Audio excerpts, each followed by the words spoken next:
Welcome to the Brain Alpha. Let me ask you a question right off the bat. How is it that most people never achieve what they're truly capable of, while others just seem to accomplish so much? Like, what could you actually achieve if you performed at your absolute best every single day? Okay, let's dive into this roadmap. Today, we are going to dismantle some massive productivity myths and show you exactly how to 4x your output.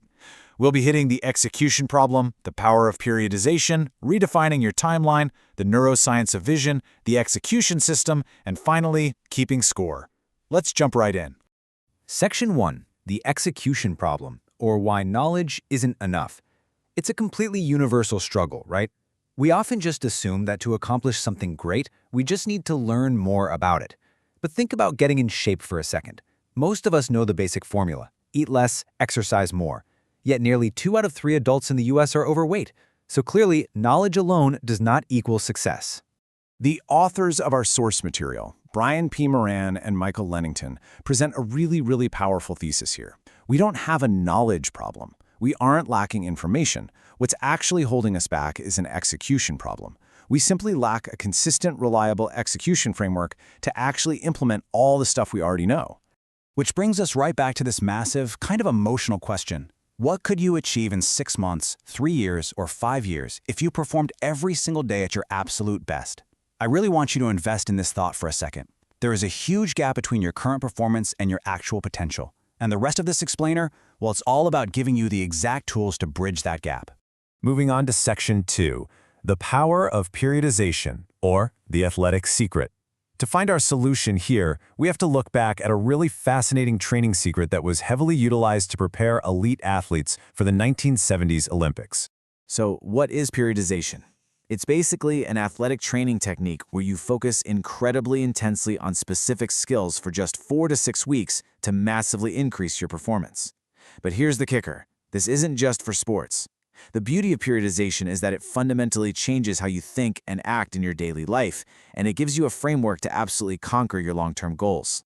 So the crucial point is really grounded in these 3 principles: focus, concentration, and overload on a specific skill. When you narrow your attention like an Olympian, your results become the outcome of highly concentrated actions. Changing your thinking this way literally changes everything. It virtually guarantees that you're going to hit those long-term objectives. All right, Section 3, redefining your timeline by shrinking the year. Let's agitate the biggest problem with annual goals. Making plans for an entire 12-month year is, frankly, a terrible idea. Why? Because a distant deadline completely kills our urgency. If you fall behind in January, you don't really care, right? You have 11 whole months to catch up. It actively encourages us to procrastinate. Instead, you need to redefine your year to just 12 weeks. Think about it. 12 weeks is long enough to actually get significant things done, but it's short enough to force real urgency. It gives you that hyper-focused deadline energy all the time. Plus, if things go wrong, you don't have to wait a whole year to start over. You get to bring that whole new year excitement forward every 12 weeks. Which brings us to Section 4, the neuroscience of vision and wiring the brain for goals. Now, I know some of you Type A personalities out there might feel some resistance right about now. You might be viewing vision boards as, fluffy or unscientific. But we have to address a harsh reality here. Prioritizing short-term comfort absolutely destroys long-term success.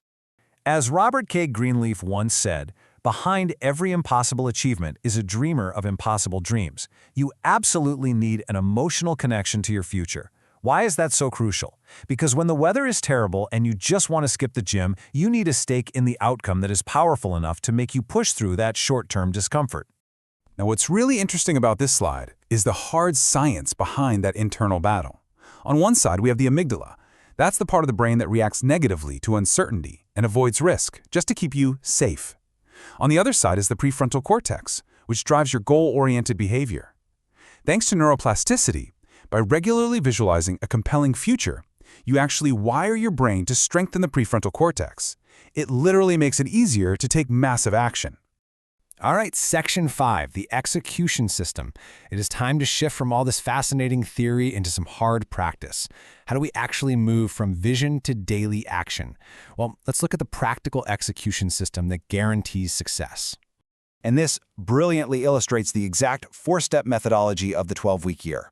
Step 1, establishing your long-term vision. Step 2, setting your 12-week goals. Step 3, controlling the process. And Step 4, confronting the truth. Let's break these down one by one. Starting with Step 1, you need to write down a 5 to 15-year vision across 7 key areas. We're talking about your physical and spiritual health, mental growth, relationships, financial standing, and your professional and personal life. The real secret here? Look at this document every single morning to immediately remind yourself exactly why you dragged yourself out of bed and what you're working towards. For Step 2, I want you to think of this as a funnel. From that really broad 3 to 5 year vision, you must set just 1 to 4 goals for the next 12 weeks. And from there, you build your daily tactics. This is so vital because it completely prevents you from jumping between 100 different ideas. You're taking a massive long-term vision and funneling it into strict, actionable, weekly and daily tasks. Step 3 is controlling the process. Here's exactly how you do it. Focus only on your weekly and daily plans, meaning literally just the tasks that are due right now. Use buffer blocks for any unexpected work that pops up, and most importantly, hold a 15-minute peer support meeting. Finding a peer group, like jumping into a weekly Discord server meeting, provides that absolutely necessary accountability to keep you right on track. Let's move to and see how this builds into Section 6, keeping score for success or confronting the truth. This is the final, and frankly, it's often the most uncomfortable step of the whole shebang, relentlessly tracking your performance. There is this massive myth out there that scoring damages your self-esteem. But in reality, keeping score actually builds self-esteem and creates confidence. Studies going all the way back to the 1940s show that tracking your progress with hard numbers stops you from rationalizing poor performance. It forces us to confront the truth and focus on actual performance rather than just our comfort. And the magic number here is 85%. At the end of each week, you calculate a completion percentage for your actions. If you hit 85% or above, science tells us that is the absolute threshold for achieving true excellence. Just knowing that skipping a task today is going to ruin your overall score, that is a massive motivator to get off the couch. Which brings us to a really profound realization. We all have 2 lives, right? The lives we currently live and the lives we're actually capable of living. Controlling your daily actions using this 12-week system is exactly how you close the gap between those 2 lives. Thank you for watching. If you enjoyed this, please subscribe to the channel, give us a thumbs up, and help us build the hype. See you in the next video. Bye-bye.